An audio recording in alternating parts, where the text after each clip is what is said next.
everyone, good day. I am Rachel and with me today is Jay Padong, one of our best educators in IPASS Online Academy. So si Sir Jay andito po sa Pilipinas because he's having his vacation and of course because he got married.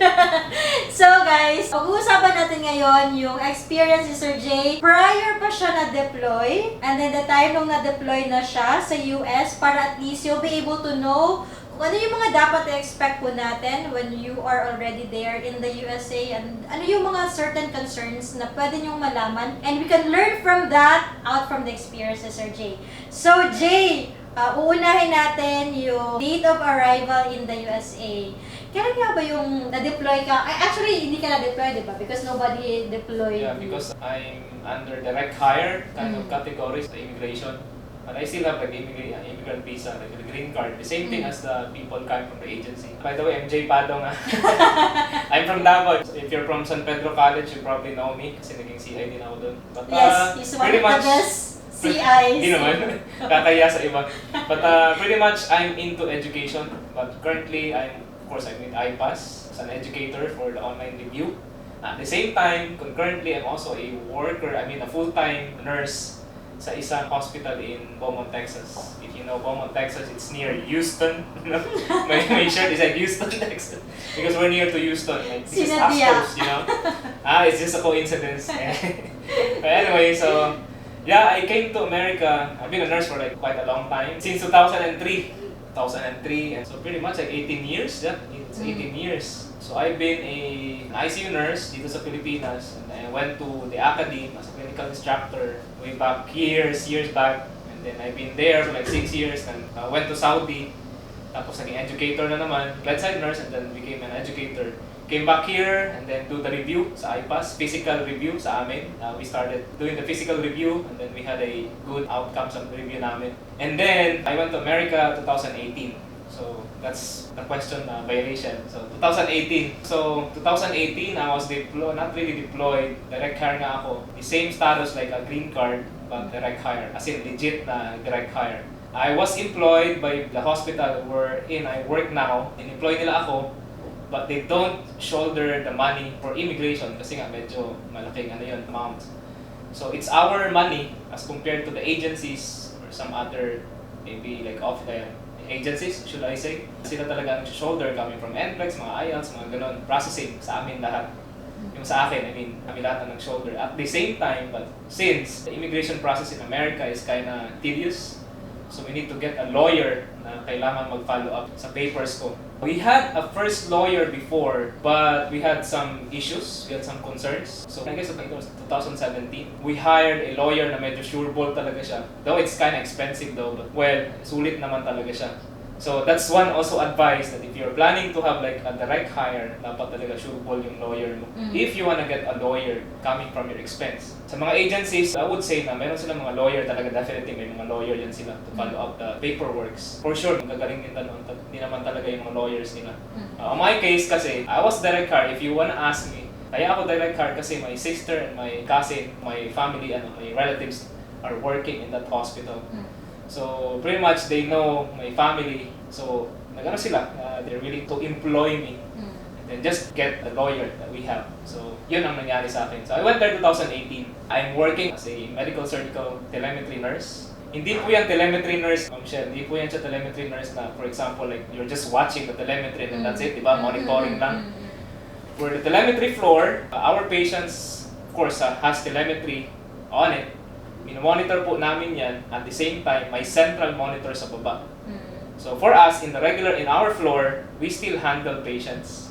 Depende naman yan. Sa Texas, it's like 5 to 6. You can exceed up to 6. 1 is to 6 patients. 1 nurse to 6 patients. And then sa California, I'm not sure. I think it's up to 4 or 5, something like that. Anyway, depende sa state. What I'm trying to say is that meron ka talagang pasyente if you're on the telemetry floor. Yung mga central monitor na yan, mga technician lang po yan. Some of that like nurses. Most of them are like nurses. Pero sa floor talaga namin, it's like purely medical, surgical, telemetry. Meron kang pasyente. Siyempre, sino ba mga binibigyan ng telemetry? Sino ba mga indication? Di ba yung mga cardiac patients? And alam naman natin, universally, entire world naman siguro, ang pinaka, number one, is like, cardiac cases. So, I'm into cardio talaga. and some other medical surgical na mga cases. Malakas po yan sa Amerika. Yun lang. So far, in terms of my experience, I'm also, these days, I'm a regular charge nurse. I don't normally do the bedside nursing. So charge nursing po, it's more like, don't have a patient, we're like free charge. You say like free charge, wala kang pasyente. But you will take care, you're on top of these staff nurses handling patients. So it's a pretty active na floor kasi we have 27 medical, alam niyo naman, medical surgical. Majority for me I think, I don't have the figures though, but majority naman kasi ng cases sa Amerika, I mean, for units sa Amerika is like, usually it's like, regularly it's medical surgical. Marami talaga medical surgical cases doon. So it's like the bulk of the patients in the hospital. Maybe I should say like 60%, 60-70%. Kukunti lang po ang PDA namin, kukunti lang ang labor and delivery namin. So in terms of the census, it's more medical surgical talaga. So it's an active floor kung saan ako nagtatrabaho. I'm talking too much, sorry. Baka may mga follow-up question pa si Ma'am Rachel. No problem. I think I'm having like I call it verbal diarrhea. Forget my word. No, you just have a lot of experiences to share with our viewers. Kaya yan. So, pretty much, somehow you're privileged kasi andun na din yung mga relatives mo, Jay. And then you're able to, bless lang din because you're able to get a good lawyer wherein naging okay yung process natin sa immigrant visa natin. And then, with regard to the experience na nasa medical floor, as you said, maraming medical cases, universally na medical cases. So, it would be best probably siguro kung ang experience din siguro nila dito is on... medical surgical. Kasi that's why most probably kaya ang hinahanap ng mga recruitment agencies are those nurses na may experience on the medical surgical areas. So, yun yung sabi ni Sir Jay. So, let's talk about SSN concerns. Kasi, this is like one of the topics na medyo maguguluhan pa or medyo hindi pa masyadong klaro sa mga viewers natin, sa mga nurses natin. So, when are you going to get your SSNJ if ever na andun ka na sa US? Yeah, on my case, as soon as possible. Once you land in America, and then as soon as possible, get your SSN. Okay. Kasi that will be your your identity. Okay, if you're working in Saudi, if you're familiar with ICAMA, of course. I worked in Saudi before, like I said. We are working in Saudi. We worked in Saudi before. Kasama po kami sa trabaho. We were deployed like at the same time, the same flight. Kaya magkakilala kami ni Rachel. Apart from being a San Pedro graduate here in Davao. Pares kami alma mater. Sa SSN ninyo, you have to get it as soon as possible. Once you arrive, once you land in America, and then you need to get your SSN. Parang identity nyo po yun. At the same time, parang yun yung sistema nila na to identify you. At the same time, to know that you are legal or illegal. Yun yung as soon as possible talaga dapat SSN. So is it just use going to apply or are you going to go to a website or a certain office? As far as you can remember. It's easy peasy. You know, the office are there. Andyan lang parati yung mga offices na yun. It's very accessible. The fact that I'm in Texas, hindi masyadong crowded. You know, it's pretty laid back sa Texas. So, nandyan lang naman yun. Hindi maraming tao. You don't need to line up. You don't need to queue or something. Diyan lang yan siya. I was assisted by my sister kasi matagal na siya doon. That's the very first thing na sinabi niya sa akin. Okay, we'll get you we'll work on your SSN tomorrow, right away. Ganon. So, SSN ka agad. Kasi, ang SSN is also needed for example, for your driving license. You know, for me, I didn't have a hard time for my driving license because you can get a license if you're a tourist. In 2016, I was a tourist, so I was able to get my license.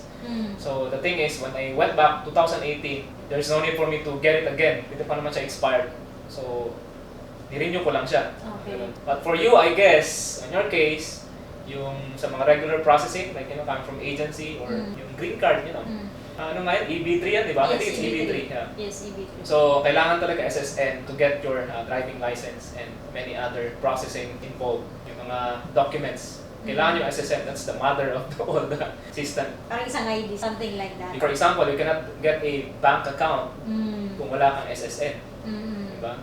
So, salary. the same thing as if you're driving, you cannot get it. Importante yung bank account kasi the moment that you are already employed in that institution, for example, again, you are already employed naman talaga. Kasi your employment-based naman talaga, di ba?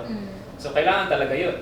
Kasi the moment you are there, kailangan magbigay sila ng sweldo sa iyo. Of course, you need a bank account. So, kailangan ng SSN yun. Okay. And then, another thing is the Texas ID, for example. So, that's also one thing that they need.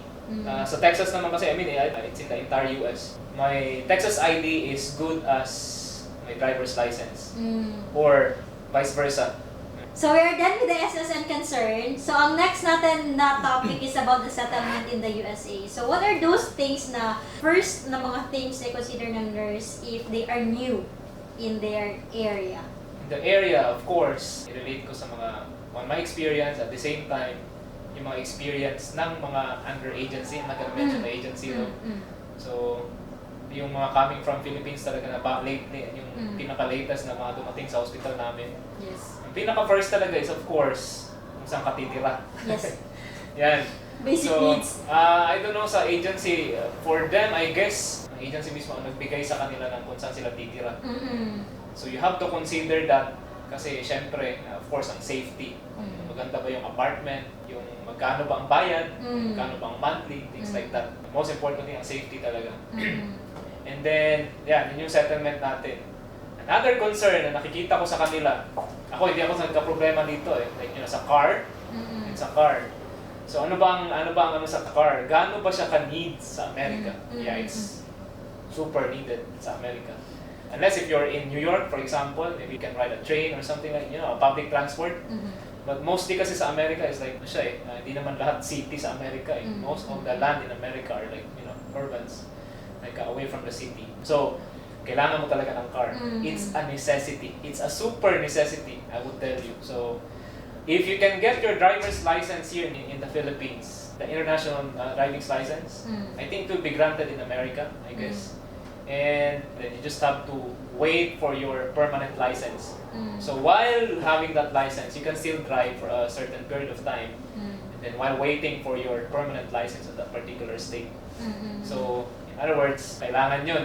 Hindi ka naman pwedeng kumuha ng kotse kung wala kang driver's license. In some other state, they allow. Pwede kang kumuha ng kotse because it's not under your name kasi wala ka pang credit score. So it will be under the name of your primary sponsor. For example, may certain person na mag-sponsor sa inyo to get a car while waiting also for your license. That's the case in Texas. You can get a car even without a license. Ang ano mo naman, securing a car, like bago ka pa naman doon, credit score is like low. So you need to have like a sponsor to get that car. So bottom line is that you need a car, you need a driver's license. You need that settlement mo doon. So probably kapag, for example, si nurse walang family sa USA, most probably siguro tutulong naman si agency with regard to the sponsorship. With regards to the sponsor and getting a car, tutulong sa agency niyan. And America, maraming mga offices, yung mga mag-o-offer, yung mga loan, mga ano yun sila, mag-o-offer yun sila kaagad. So I think they are in contact with the agencies. Okay. Na itong third party na to, this office can help you out in securing a car. Yun. Basta make sure lang na tingnan niyo yung mga terms nila. For example, don't expect na yung APR mo, we call it APR, the annual percentage rate, interest basically. Don't expect na mababa ang interest mo kasi bago ka pa. So, mataas talaga ang interest niyan. Like maybe 10 or sometimes like 14, 15%, mataas po yun ang interest. But like I said, in my case, meron naman akong ate doon, I had a low score sa credit score. So it's not under my name, it's under the name of my sister which has a higher credit score. So under her name, then matagal na rin siya doon. She's been there for like a long time also. She's also a nurse by the way. So mababa po ang kanyang APR. So I'm not having hard time in paying the card, not as compared sa mga bago kasi matataas yung rate nila, interest rate. So that's also a consideration. And I would suggest, if you're gonna buy a car, if you're new there, if you're a single, if you don't have a family, yung kotse lang, yung sedan car lang siguro. You don't need to buy like an SUV or something. Yung sedan car lang muna. If you can buy a second hand, kumbaga hindi ka na first owner. So it's very practical actually. I've known some people there na hindi naman kailangan brand new. Then, yun, second hand sila ng mga cars, which is still in good condition. So, let's go back about the credit score. So, since meron kang sister na andun sa US, so basically siya yung nag-sponsor for you to be able to get a car. Yeah. And then, hindi naman kailangan yung super nice talaga and SUV. So basically, any car that will serve its function na Yeah, pwedeng okay, magamit, okay po right? yun. Like, it's not really necessary na brand new. Mm-mm. But if you really want brand new, Yeah. that's fine. But huwag naman yung luxurious. Kasi ang alam ko maraming mga Filipinos doon na, they buy luxurious cars but at the end of the year, like, medyo financially, medyo hirap sila. They're like break even, for example. Malaking concern yun sa Amerika, financial strategy. Talking about, like I said, financial thingy. You need to consider financial strategy kasi America, when I first met a person, he's actually a doctor in America. That was my first week, I guess. I was roaming around in a mall, I guess, that time. And I met a person, nagbibisaya kami ng papa ko. Then somebody was on my back and then telling me, taga-asa man mo sa Pilipinas? Bisaya po yun, sorry. But I was like shocked, syempre. Tapos, Taga-saan daw? Taga-saan daw ang sabi. So, may Filipino dito. So, I was able to talk to him. He's apparently a doctor. I didn't know he's a doctor. After like maybe 30 minutes to 1 hour conversation, I guess. Then I didn't know na during the last of our conversation, I was asking, ano nga pangalan niyo, sir? Ano nga apelido niyo? Apparently, he was our doctor. He was a consultant in our hospital. It was really simple. The thing is, he was talking to me about financial strategy in America. Sabi niya, I didn't study well for my medical school in America. I studied well for my financial condition in America. You know why? Now it's sinking in kasi importante na you're literate in your finance sa America. Okay, there are so many people that are really sharing their knowledge about how to handle your finances in the US. That's an aspect na, it's important for everybody, especially if you're a nurse, di ba? Kasi kailangan mo i-control yung expenses mo eh. Bakit ko sinasabi to? You know why? Because nurses are really, the people are really working hard, the working individuals. So kailangan mo i-manage yung finances mo. So, malaking tulong po yun sa atin. Credit score-wise, for me, sa akin, I'm not into credit cards. It's my first time to get a credit card in the US. I never had a credit card even in Saudi, in the Philippines, because I'm a person that don't want credits. But in the US, kailangan siya. So, I realized it when nag-loan po ako sa isang bank dun sa America. I have a good savings. Good savings on my bank account. However, I can't borrow money. I can't loan. How come? Kasi ang mentality natin sa Philippines, like if you have good savings, if you have a good amount of money, then you can pay the loan. Diba? Yes. So in the US, iba, baliktad siya. It's very ironic. They don't consider your savings account, whatever you save, how much you save. They don't consider that. They consider yung mga credits mo. Okay? Yung mga credits mo. But of course, mga credits naman na maganda yung mo. Hindi naman tataas yung score mo pag bad credit ka rin.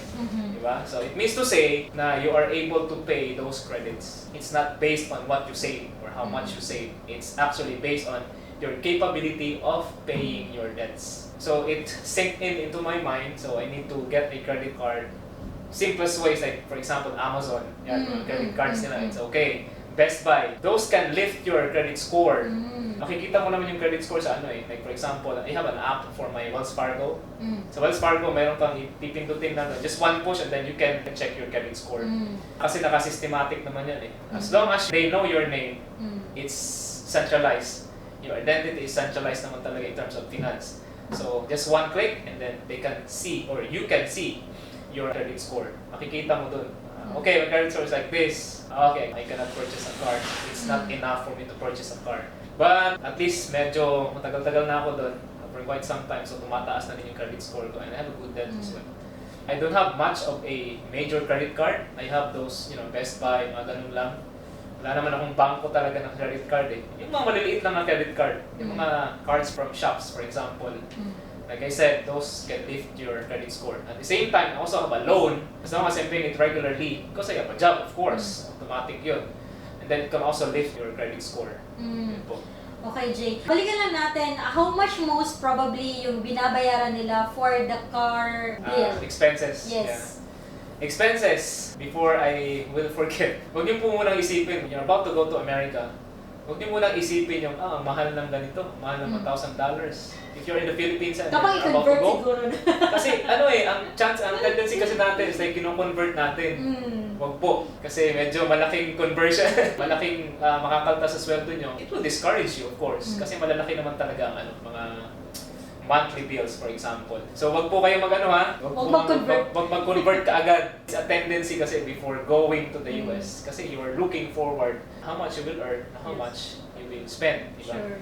For my car, nahin ko muna yung car kasi I'm living with my parents naman kasi with my sister. We're like, extended family. For my car, I'm paying like $545, I guess. So 500 for an SUV car. It's a big car. Not really a big car, it's a mid-size SUV. It's an American car, paying for like $500 a month. It's a good car. It's a brand new car, by the way, because I've been longing for a brand new car ever since talaga. It's my first car talaga na ako nagbabayad. It's fruit of labor. But sa akin, I'm still practical. You know why? That car kasi is like, ang usual niya, ang highest trim, kasi may mga trims yan eh. Hindi naman siya ganyan ka-high-tech. Tama lang, ang pinaka-high-tech talaga is like, medyo mahal, medyo expensive. I was thinking the same brand of car, the same model. The good thing is that maganda siya, maganda ang performance, brand new. At the same time, I'm paying less. So, wag masyadong mag-ara sa car. It looks good, same time brand new, masarap i-drive, pero I'm paying less. Yun. Kasi maraming trims yan eh. Don't go with the most high-tech. Hindi mo naman nagagamit lahat ng technology sa car. I go with not really the lowest though, but still good. Pero yung mga, syempre magtitipid muna tayo kasi we are new in the certain location. So most probably, magkano yung pinakamura na car monthly bill? Sa monthly bill, that's my monthly bill for my car, 500. For a small car, for example, I guess it would be like 300. Okay, makakuha ka na nun. Pwede na yun. So we go to the houses. Okay. I talked about those people na nasa agency. For me, I don't have any problems kasi I'm living with my parents, with my sister as well. I've been there for like a long time also. She got her own house, but I'm still paying a little amount for my sister contribution. But for those na hindi kagaya sa akin, I think they're paying for an apartment. It's a good apartment though. Siguro nagpe-pay sila like 800 to 1,000. Kung family of 3, for example, I guess like 1,000 to 1,200. That's in Texas. That's in our town. Medyo mababa siya. In Houston area, I guess it's almost the same with our cost of living. Siguro, for sure, sa mga California yan, sa mga New York, medyo mataas-taas siguro. Especially if you're in the main cities. And then, sa LA, for sure, medyo mahal ang LA. Kasi mataas ang cost of living. At the same time, of course, mataas yung sweldo. Of course, you have to pay a lot, higher for your bills, mortgage, cars, and everything. So sa mga single J, mga nasa apartment din sila, and then they'll be paying how much usually? Siguro 800. 800 pa din. 800 plus maybe like 300 sa small car if you're like a single person. So pretty much like 1,200 or something. That's the usual thing that you will pay. As to my not my experience, as to what I can see sa mga kabaguhan doon. Okay. So, tapos na tayo doon sa accommodation, sa car. How about basic, the food? Oh, the food. Kaya magkakaproblema sa food because we have American food here. Like, burgers, pizza, those things. But of course, magsasawa ka doon kasi not much of a Filipino food unless you know how to cook. Meron naman mga Asian store. If you have the Asian store in your neighborhood, then you can buy some from there and then you cook. Diba? Kasi sa Asian store naman, maraming Filipino food. Like Chinese food we're into it. Diba? Pancit, for example. They have the same ingredients with our pancit, for example. So you can easily buy it as long as marunong ka magluto. But if you don't know how to cook, it's a disadvantage. Alam naman natin yan, if you're an OFW, it's a disadvantage. Mas maganda talaga kung marunong ka magluto. Kasi parating burgers, pizza, those food, ang kakainin mo, those are like instant food. For me, medyo tumatanda na ako. I'm not into that kind of food. I'm into more like veggies, salads. Vegan ka na. Not really. I'm into meat also. But no rice, less carb kasi mahirap sa Amerika kasi let's just say maraming instant sa Amerika, processed food for example. So I don't want those things. Remember, maraming cancer sa Amerika. So one study said like it's a big study. 70% of cancer is caused by what we eat. It's coming from the environment. It's not purely genetic or something like that. It will only contribute. Actually, major source of that problem or the cause is the environment. diet. We are aging, guys. So, we have to go green. Oh, yeah. So, punta naman tayo sa workplace, Jay. How about the workplace? Will they be shocked? Is it very far different from Philippine or Middle East setting kapag compare natin sa America? How is it about? So, work environment, it's very different. Mm-hmm. I should say, I was able to adjust for a long period of time. I should say like 1 year, I guess. 1 year ako nakapag-adjust talaga to many aspects. Number one, culture. Part of the culture is, of course, the language. Yan, mahirap ang language. Especially if you're in Texas. It's a southern language. Sa Texas, ang daming accents eh. Medyo mahirap siya. Hindi ko masyadong naiintindihan yung mga sinasabi nila. And then, they use some words na I'm not familiar. Yung mga ganun. And then you have to use words that are also familiar to them. It's the same, it's like, it's English. However, they cannot understand those kind of words. For example, like, you don't need to say like, how do you pronounce it? You don't need to say that. You just have to say like, how do you say it? They cannot even understand what the word pronounce means. Mga ganun ba? So, those are like simple things that we usually do. I mean, talk. I mean, use, di ba? But for them, they prefer to use simple words. So my advice is that don't be so much complicated in your English. Don't be too pressured about your English. Importante ang comprehension. You just have to listen. If you cannot understand, please, you have to ask them again. They can understand what's going on kasi nga, you're a foreigner.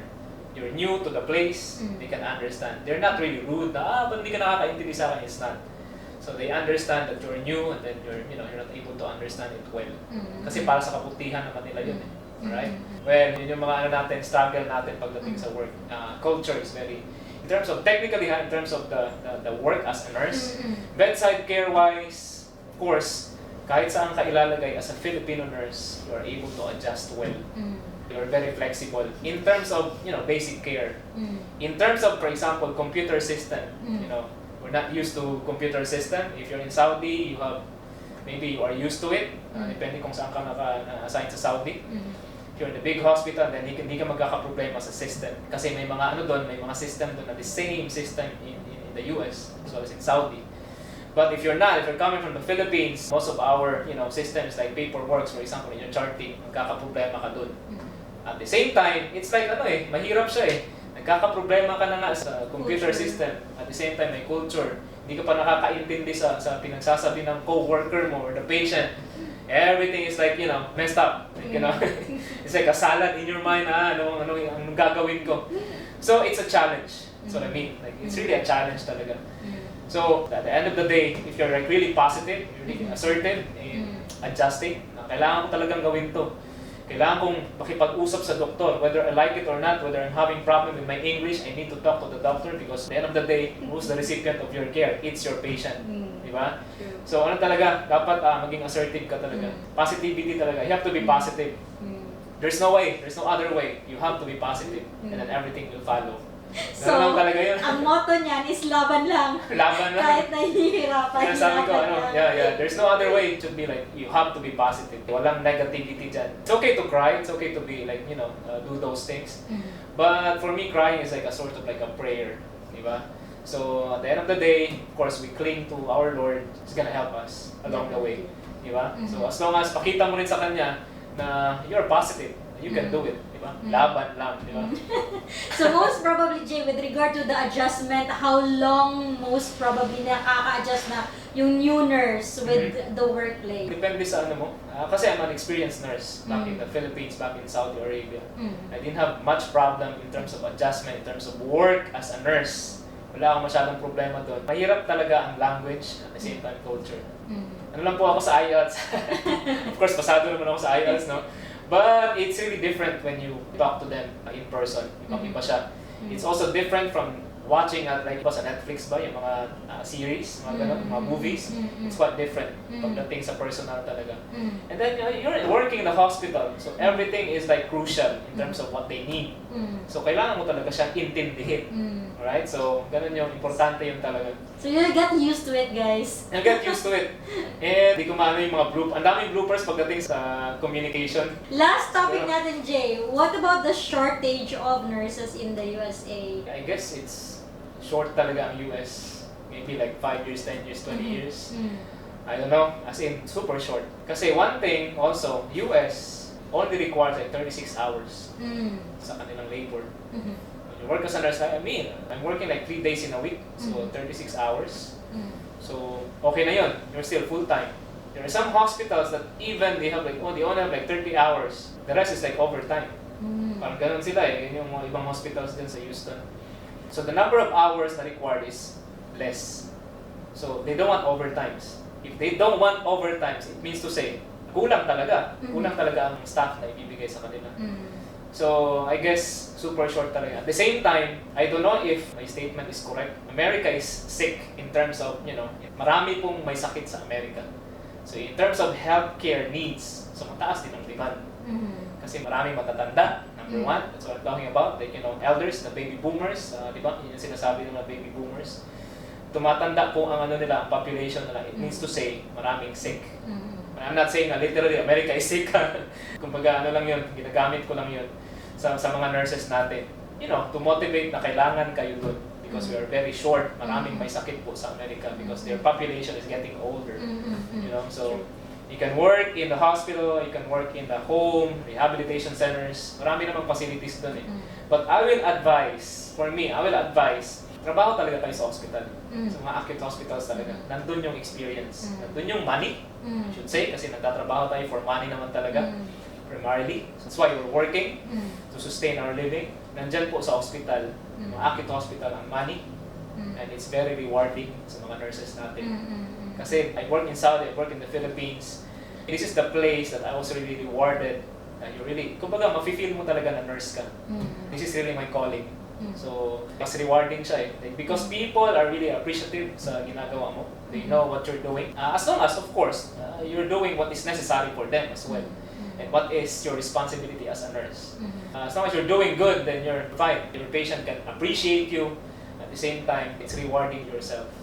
And another thing is that, ang opportunity ng mga nurses. Opportunity ng mga nurses, it's a lot in America right now. Going back to the shortage, travel nursing. You can earn a lot from travel nursing. Makakatayo ka ng sariling resort sa Pilipinas in just few months. I should say, in just few months, makakatayo ka ng resort sa Pilipinas without earning from travel nursing. If you don't want to go travel nursing, if you're into education, for example, if you're really into like advanced, practice, you can be an advanced practitioner.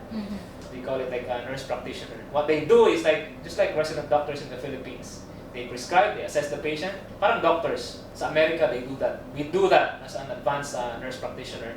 Earning-wise, malaki din ang earning natin dyan. Another thing is like being a nurse anesthetist. So I'm saying this because I'm planning to do this, I'm planning to do that. I have so many plans.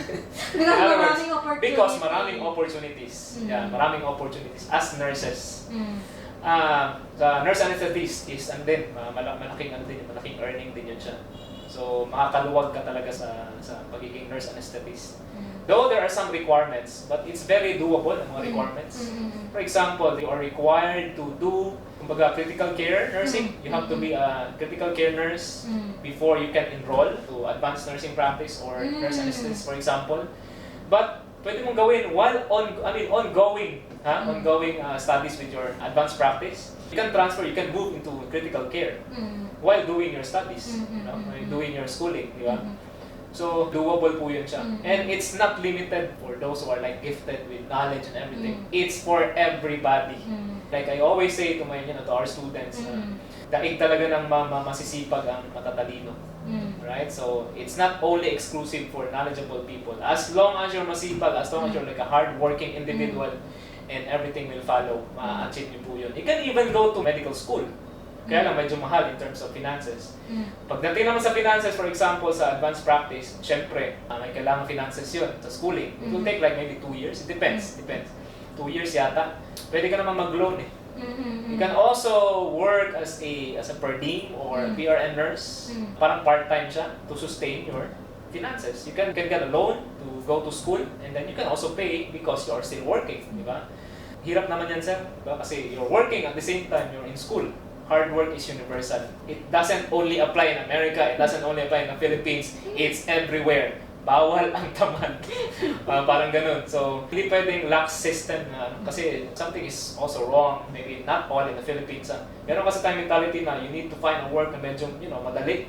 There's no such thing, there's no work na madali po, tutusin. Marami kang pwedeng gawin sa line of job mo, especially sa nursing. So, for me, hard work is kind of, universal. So, dapat talaga, whatever country, wherever you are, dapat talaga, magsikap ka talaga to earn a living at the same time. It's rewarding kasi nagsikap ka eh. So, pinagsikapan mo, of course, meron talaga yung fruit, di ba? So, it's rewarding. Alam niyo na yan, guys. Simula pa lang, like NCLEX pa lang. Alam niyo yung word na tiyaga. May tiyaga, may tiyaga. Diba? So, we have covered a lot, Jay. We talk about your arrival, your SSN, the concerns of the new nurses, the workplaces and the shortages. And ang pinakasimula nito, guys, will be your NCLEX. Oh, yeah. That's You're the right. That's the That key. is Ang really... NCLEX natin. That's the ticket. Kasi you're a nurse. So, dapat talaga, if you're a nurse, if you wanna achieve your American dream, then you have to do your NCLEX. So, you have any follow-up about NCLEX yet? Yeah, this is with everything that Sir Jay has been said. You really have to work on your NCLEX na. This is really high time for you to get started in your NCLEX if you haven't started. So guys, your golden ticket is to have your NCLEX and everything will follow and you can get all those advantages na nabanggit ni Sir Jay. You really have to start with your NCLEX because it's a high time. This is the best opportunity that you can get out from your nursing profession. So, start na tayo guys with your NCLEX. If you're done with your NCLEX, then we can move on to the next process. And we are here in IPASS if ever you need us for your processing. And if ever na kailangan nyo ng online review. Oh, yeah. So, IPASS is into it, like, on the review program as well. So, we call it like IPASS Online NCLEX Review and Mentoring Academy. So, it's like an academy kasi medyo malaki na rin siya. And what's a good thing about our review program is that we separated the mentorship program, the coaching, the counseling, and everything because it's a big deal in terms of your preparation. I know you will get anxious when you take your examination. It's really true. Lahat tayo nagdumadaan sa ganyan. So we need to find a way to at least mabawasan natin yung anxiety because that will make you really, unsuccessful if anxiety is too much. Like, So, kailangan natin i-deal yan. That's why we have a mentoring program on top of the usual review program that we're doing. Yeah, that's your ticket. That's your golden ticket. Importante po yun. So guys, if kailangan nyo ng processing, kailangan nyo ng online review, we are here in IPASS to help you out with all those that you need. So just send us a message via our Facebook page, that's IPASS Processing, or through our website, that's www.ipassprocessing.com. Jay, let's not forget with everything, sa lahat ng journey naman ng nurse, of course, alam ko, you have this advice. Ano yung pinaka-importante? For nurses, don't stop dreaming, of course. We as nurses are very futuristic. Di lang naman nurses ang futuristic eh. Everybody is like looking forward to their future. Diba? Sometimes, like of course, we're humans. Our future is kind of blurry. In other words, you cannot predict it. The only way to predict it is to create it. Diba? That's according to Abraham Lincoln words, a statement. The only way to predict your future is to create it. Diba? So, sino bang gagawa niyan? Hindi tayo. And whatever we do in our lives is, of course, is to glorify God. Yung pinaka-importante. Kahit gaano ka katalino, kahit gaano ka kasipag, lahat ng aspect, lahat ng positive aspect is within you. If you don't have a God, wala talaga. You cannot be successful. And lahat ng ginagawa natin is all for His glory. Yes. And makikita na natin, if you're like a family person, may mga anak ka, makikita ng natin yan. They can see it. Our kids can see it. And of course, we are into our next generation din. Magiging ma-adapt nila yun. So, ganun po yun. Just like paying forward sa future natin. So, well, I'm always telling our students na IPASS is home for good people talaga. From the staff, from the admin, from the students. And what I really like about the IPASS team, at the same time, the reviewees, mga students natin, is they pray for each other. Yes. So, nagpipray po yan sila lahat sa yun yung pinaka-ini-instill natin sa kanila. They pray for each other. One can be a prayer warrior for each one. Kasi lahat po tayo are aiming towards a common goal, which is to pass the examination to have a brighter future. Yes. Diba? Not only in the US, of course, we're also catering Australia and Canada as well. I'm really happy because just today, marami tayong passers. Yes, So it's really fulfilling. congratulations. So, super fulfilling. Super fulfilling sa part ko as an educator sa IPASS.